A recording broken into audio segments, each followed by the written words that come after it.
Have you ever bought a plant that looked amazing at the store, only to see it struggle or die just weeks later? You watered it, gave it sun, and did everything right, but it just never stood a chance. Well, it might not have been your fault. You may have planted something that was never meant to survive in your area. This is one of the biggest reasons new gardeners give up. But today, that changes. Because I'm going to break down a gardening topic that confuses a lot of people, but once you understand it, your entire garden starts to make sense. This is not just about planting pretty flowers or juicy tomatoes. This is about giving your plants what they need to survive.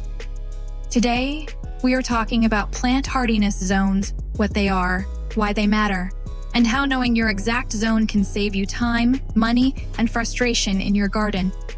So stay with me, because by the end of this video, you will know exactly which zone you are in, how to make better planting choices, and how to finally grow with confidence.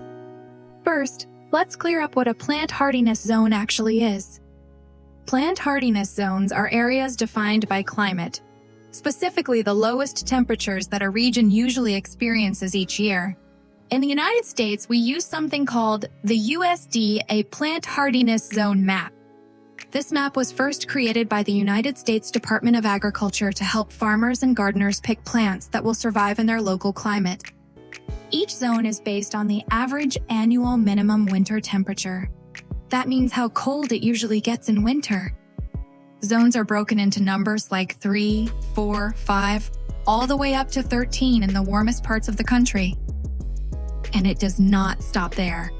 Each zone is also split into two parts A and B.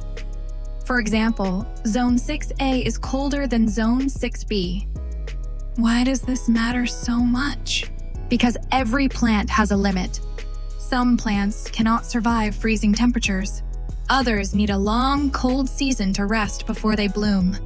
Knowing your zone is like learning your garden's language. Once you understand it, you stop guessing.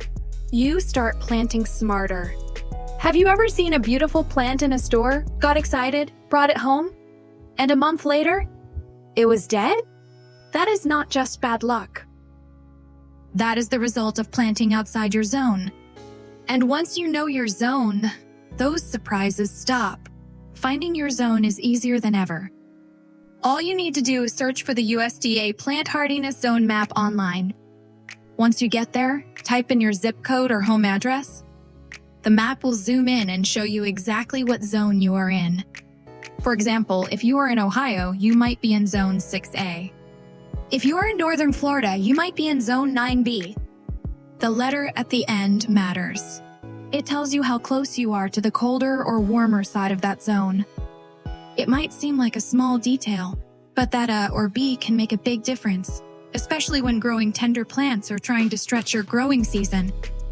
And here is something most people do not know. Your backyard might actually have more than one zone.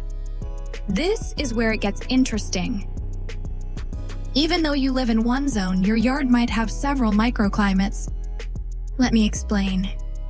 A microclimate is a small area where the conditions are slightly different from the rest of your yard. For example, the south-facing side of your house gets more sun and warmth. That can make it feel like it is one whole zone warmer. If you have a spot that is protected from wind or an area that stays shady and cool, those places might act like a different zone too. Other things that affect your microclimate include elevation, nearby buildings, concrete walls, and even trees. Living near a lake or ocean? That can help keep your temperatures more stable in both winter and summer. Live in a city? The concrete and asphalt can trap heat, creating what is called an urban heat island. So while the USDA map gives you a great starting point, your own garden might be even more unique than you think. Here is a wild fact. The difference between your front yard and your backyard could be the reason your tomato plants thrive in one spot and fail in another. Once you learn to read your microclimate, you unlock a whole new level of control. Okay, so now you know your zone. What next? Now it is time to make better plant choices. Every time you shop for plants, look at the label or tag. Most of them say something like hardy to Zone 5 or best in Zones 8 through 10. That means if you live in Zone 6, and the tag says only hardy to zone 7, that plant is not going to survive your winter.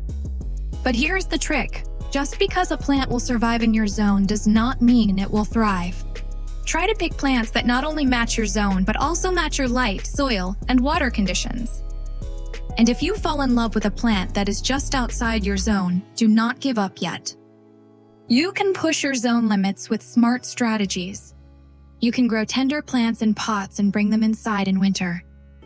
You can add mulch to protect roots from frost. You can build windbreaks or grow near brick walls that hold warmth. Knowing your zone does not limit you. It empowers you. Imagine planting something once and watching it grow stronger year after year.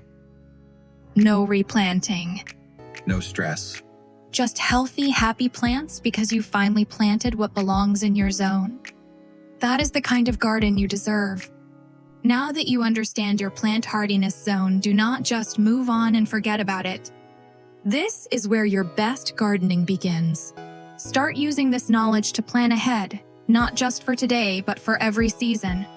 Your zone tells you the timing of everything, when to start seeds, when to plant outdoors, when to protect from cold, and even when to harvest. One of the smartest things you can do is to track the first and last frost dates in your area. These dates are like your garden's calendar. They guide you on when to plant vegetables, when to prune perennials, and when to bring sensitive plants inside before a freeze. Start a garden journal, even a simple notebook. Write down what you planted, where you planted it, and how it did. Over time, you will see patterns. You will notice which spots in your yard get more wind, which ones stay warmer longer, and which plants just seem happier in certain places. Talk to other gardeners near you. Maybe a neighbor has figured out a trick for growing something tricky in your zone. Maybe your local nursery can offer tips specific to your area.